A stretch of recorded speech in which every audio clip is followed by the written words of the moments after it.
વિદ્યાર્થી મિત્રો, મારી યુટ્યુબ ચેનલમાં તમારું હાર્દિક સ્વાગત છે. આજે આપણે પ્રકરણ નંબર 3ની અંદર આગળ વધીએ તો ઉદાહરણ નંબર 5 એમાં તમને પરિશિષ્ટ 3 મુજબ બનાવવાનું છે પાકું સરવૈયું. ચોપડાની બાકી આપી છે સાન લિમિટેડના ચોપડાની બાકીઓ અને બધી પાકા સરવૈયાને લગતી છે. પહેલાં આપણે વેપાર ખાતું જોયું, પછી નફા નુકસાન ખાતું જોયું અને હવે પાકું સરવૈયું જોયું. ત્યાર પછી આપણે વાર્ષિક હિસાબો કેમ થાય આપણે જોશું. તો મિત્રો એની અંદર 8 બાકીઓ આપી છે અને પાકા સરવૈયાનો જે નમૂનો છે એ મેં બોર્ડમાં જણાવેલો છે. તો એ બાકીઓ ક્યાં આવે તે જોવાનું છે. 26,000 ઇક્વિટી શેર, દરેક ₹10નો, 2,60,000, 9%ની બેંક ઓફ બરોડા લોન 50,000, સૂચિત ડિવિડન્ડ 18,000, દેવી હુંડી 10,000, વધારો નફા નુકસાન પત્રક મુજબ 50,000, પ્રોવિડન્ટ ફંડ 70,000, બેંક ઓવરડ્રાફ્ટ 17,000 અને પગાર ચૂકવવાનો બાકી 30,000. આટલી મિત્રો બાકી છે. તો આપણે વાંચતા જઈને ક્યાં આવી જોતા જઈએ. સૌથી લખ્યું છે 26,000 ઇક્વિટી શેર ₹10નો એ કહેવાય. તો ઇક્વિટી શેર મૂડી આપણે એની અંદર છે શેર ભંડોળમાં શેર મૂડી છે. એ શેર મૂડીમાં એક કૌંસમાં લખશું જે હોય તે. પ્રેફરન્સ તો પ્રેફરન્સ, ઇક્વિટી તો ઇક્વિટી, શેર મૂડી લખી અને નોંધ નંબરમાં કંઈ નહીં આવે અને 2,60,000 સીધા આવશે. 26,000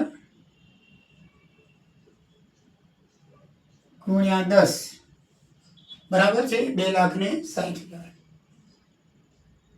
પછી જે 9%ની બેંક ઓફ બરોડાની લોન, તો 9%ની બેંક ઓફ બરોડાની લોન એ છે 50,000ની. તો 9%ની બેંક ઓફ બરોડાની લોન છે લાંબા ગાળાની હોય, કારણ કે બેંક પાસે આપણે 1-2 વર્ષ માટે ન લઈએ એટલે લાંબા ગાળામાં આવશે. ઊંચી નાણાં લીધા તો 9%ની બીઓબીની લોન સુરક્ષા આપણે બીઓબીની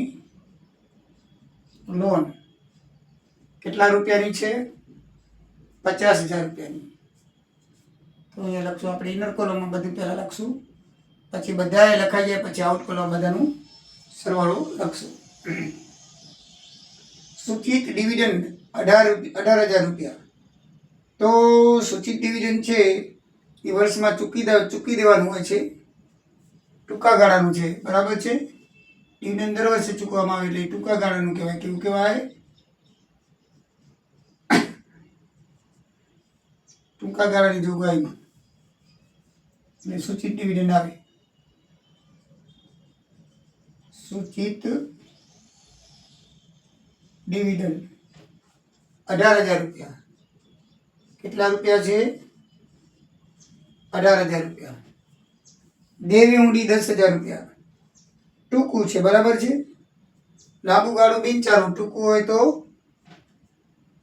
ચાલુ, બરાબર છે. તો આ દેવી ઊંડી છે વેપારી દેવા કહેવાય. દેવી ઊંડી બરાબર છે એ વેપારી દેવા કહેવાય, ચાલુ જવાબદારી કહેવાય. જલ્દી ચૂકવાઈ જાય. એની મુદત વધારે 1 વર્ષની હોય, 1 વર્ષથી ઓછા એ બધા શું કહેવાય? ચાલુ જવાબદારી કહેવાય. કેટલી છે? 10,000.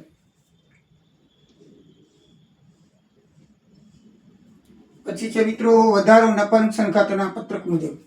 અનામતને વધારો તો અહીંયા આપણે વધારામાં લખી નાખશું નફા નુકસાન પત્રક મુજબ.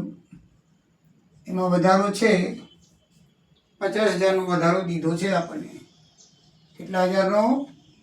50. કાંઈ નથી, આપણને જે લખ્યું છે આઈટમ એ કયા હેડિંગમાં આવે એ તમારે લખવાનું છે. ને હેડિંગ એ તમને કેવી રીતે આપણે યાદ રખાઈએ મેં તમને શીખવાડી દીધું છે. લાંબા ગાળાનું ટૂંકા ગાળાનું કેને કહેવાય એ પણ મેં તમને શીખવાડી દીધું છે, બરાબર છે.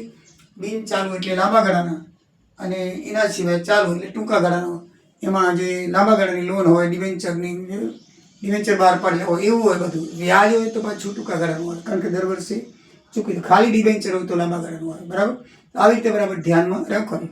2-4 દાખલાની પ્રેક્ટિસ કરશો એટલે તમને લાંબો ગાળો ટૂંકા ગાળામાં કે ચાલુમાં તમને કોઈ વાંધો આવશે નહીં. પ્રોવિડન્ટ ફંડ 70,000 રૂપિયા. પ્રોવિડન્ટ ફંડ કર્મચારી જ્યાં સુધી નોકરી કરે 40 વર્ષ, 50 વર્ષ, 20 વર્ષ ત્યાં સુધી ચાલે. એટલે મિત્રો એ લાંબા ગાળાનું કહેવાય. શું કહેવાય? એ લાંબા ગાળાની જોગવાઈ કહેવાય. પ્રોવિડન્ટ ખબર પીએફ, પ્રોવિડન્ટ ફંડને શું કહે છે? પીએફ કહેવાય. તમે જ્યારે નોકરી કરો ને ત્યારે કંપની તમારા ખાતાની અંદર તમારું પીએફ ખાતું ખોલાવે અને તમારા ખાતાની અંદર પૈસા જમા કરતી જાય, તમારા પગારમાંથી કપાય અને તમે રિટાયર્ડ થાવ ત્યારે તમને પ્રોવિડન્ટ ફંડના પૈસા મળે. એટલે લાંબા ગાળાની જોગવાઈ કહેવાય. એ શું કહેવાય? લાંબા ગાળાની જોગવાઈ. બરાબર છે. પછી છે બેંક ઓવરડ્રાફ્ટ. તો બેંક ઓવરડ્રાફ્ટ મિત્રો ટૂંકા ગાળાનું કહેવાય. ટૂંકા ગાળા માટે આપણે વ્યાજે પૈસા લીધા, બેંક ઓડી, બરાબર છે, પૈસાની જરૂર પડી, લાંબુ ઓવરડ્રાફ્ટ લાંબુ ટૂંક સમય માટે હોય, બેંક પાસેથી ટૂંકા ગાળા માટે ઉછીના નાણાં લીધા એટલે ચાલુ જવાબદારી આવે. બેંક ઓવરડ્રાફ્ટ છે 17,000 રૂપિયાનો. કેટલા હજાર રૂપિયાનો? 17,000 રૂપિયા. છેલ્લું છે પગાર ચૂકવાનો બાકી 30,000. તો એ પણ અન્ય જોગવાઈમાં આવે. એ ચાલુ જવાબદારી, પગાર દર મહિને ચૂકવવાનો હોય તો આમાં ક્યાંય નામ નથી તો એને જવાબદારીમાં આવે. પગાર ચૂકવવાનો બાકી કેટલા હજાર રૂપિયા લખ્યા છે? 30,000 રૂપિયા. કેટલા લખ્યા છે? 30,000 રૂપિયા. તો મિત્રો હેડિંગના સરવાળા કરી નાખીએ, બધું થઈ ગયું પૂરું. આ 2,60,050 તો 3,10,000 થાય. આ 50,000 ને 70,000 અને જવાબદારીમાં કાંઈ નથી તો 1,20,000. આનું ટોટલ કેટલું થશે? 1,20,000. 27 ને 30, 57, 8, 65 ને 10, 75. આનું ટોટલ થશે 75,000. મિત્રો કુલ ટોટલ હવે જોઈએ તો 3 ને 4